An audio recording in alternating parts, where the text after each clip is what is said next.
এবার দেখা যাক এই এআই রোবটগুলো এগিয়ে যেতে পারে কিনা, কারণ আমরা এনেছি অ্যাডামকে, যে হলো বিশ্বের সব থেকে অ্যাকিউরেট ফুটবল কিকার অন্য যে কোনো কারোর থেকে। আর সে খেলবে এই ফুটবল কিকিং রোবটের বিরুদ্ধে।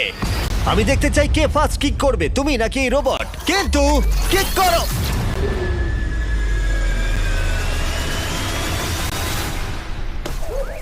আচ্ছা, হ্যাঁ, তাই আমরা একটা অ্যাকিউরেসি চ্যালেঞ্জ করব।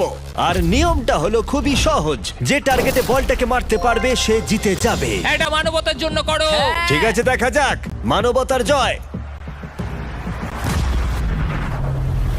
তুমি কিন্তু ফিল্ড গোলটাও করতে পারোনি। ওহ মাই গড, শুরুটা ভাই, ভালো হলো না। এটা খুবই অদ্ভুত। আর আমরা জেনেছিলাম। আমরা জানি রোবটটা দূরে মারতে পারে, কিন্তু এটা কি মানুষের থেকে অ্যাকিউরেটলি মারতে পারে?